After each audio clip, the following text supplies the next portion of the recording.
السلام علیکم ورحمۃ اللہ وبرکاتہ۔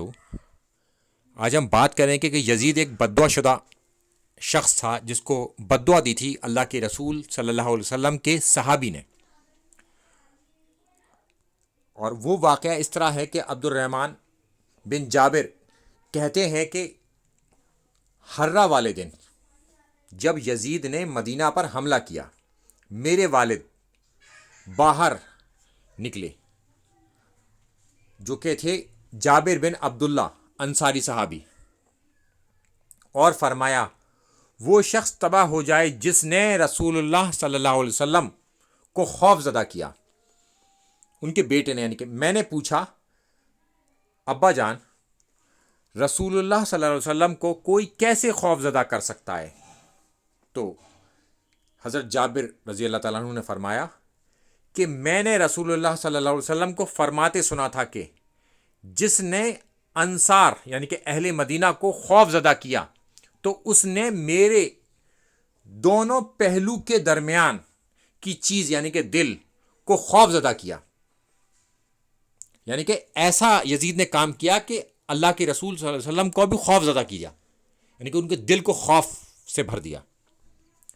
اس طریقے کا تھا معاویہ بن سفیان کا لڑکا، جس کے بارے میں معاویہ بن سفیان کو ساری معلومات تھی، اور وہ اصحاب کے اوپر اپنے بیٹے ظالم کو مسلط کر گیا۔ یہ حدیث جو ہے 6 کتب میں آپ کو مل جائے گی۔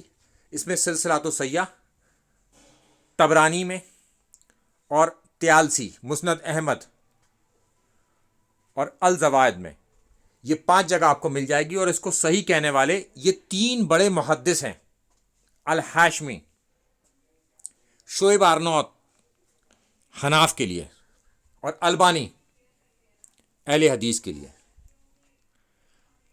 اور اس کے حوالے سے میں اب آگے بتاؤں آپ کو کہ یزید کی موت صرف 40 دن بعد واقعہ حرہ کرنے کے ہو گئی، ایک حادثے میں یزید مارا گیا۔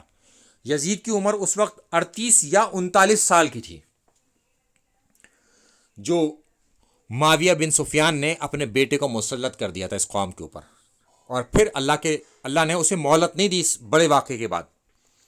اور حافظ ابن کثیر اپنی رائے دیتے ہیں اس بارے معاملے میں، اور وہ کہتے ہیں کہ یزید نے جب واقعہ حرہ کیا اور اس سے پہلے حضرت حسین کے حوالے سے انہیں قتل کیا گیا، تو ان دونوں موقع کے بعد اللہ تعالیٰ نے اسے تھوڑی سی بھی مہلت نہیں دی،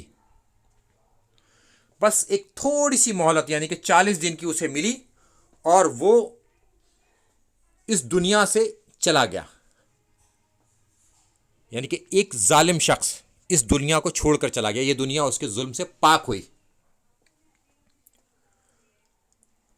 اور جس طرح سے ظالموں کو اللہ تعالیٰ پکڑتا ہے اور مارتا ہے، اسی طریقے سے یزید ایک حادثے میں مارا گیا۔ السلام علیکم ورحمۃ اللہ وبرکاتہ۔